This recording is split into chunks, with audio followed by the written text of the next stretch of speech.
বন্ধুরা আমি আছি এখন বর্তমানে শঙ্করপুরে। আমার পেছনে দেখতে পাচ্ছ এটা হচ্ছে তোমার সমুদ্র, আর এটা হচ্ছে তোমার শঙ্করপুর বিচ। এ দেখো তোমাদের দেখায়, দেখতে পেরেছো? ওই তাজপুর থেকে জাস্ট আমরা ঘুরে আসলাম টোটো করে, যেহেতু আমরা টোটো রিজার্ভ করেছিলাম।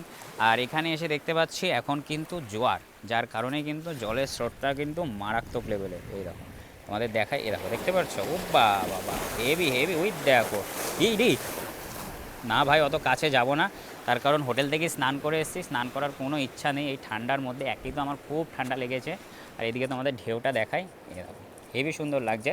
তোমরা চাইলে কিন্তু এই শঙ্করপুরেও স্নান করতে পারো। এ দেখো দূরে একজন স্নান টান করছে, খুবই সুন্দর বিচ। এইদিকে গেলেই কিন্তু তোমার সোজা চলে যাবে হচ্ছে প্রথমে ওল্ড দীঘা, তারপর হচ্ছে তোমার নিউ দীঘা, আর পেছনে আমরা ছেড়ে এসেছি হচ্ছে তোমার তাজপুর। খুব সুন্দর একটা জায়গা, আর আমার পেছনে সানসেটটা হেভি লাগছে, দেখো হেভি হেভি হেভি। ওয়াও কি সুন্দর! এই দেখো এটা হচ্ছে তোমার শঙ্করপুর সমুদ্র সৈকত, হেভি হেভি সুন্দর জায়গা। তো ছোট্ট একটা ভিডিও তোমাদের শঙ্করপুর থেকে শেয়ার করলাম। ভিডিওটা কেমন লাগলো আমাকে তোমরা অবশ্যই কমেন্ট করে জানাবে।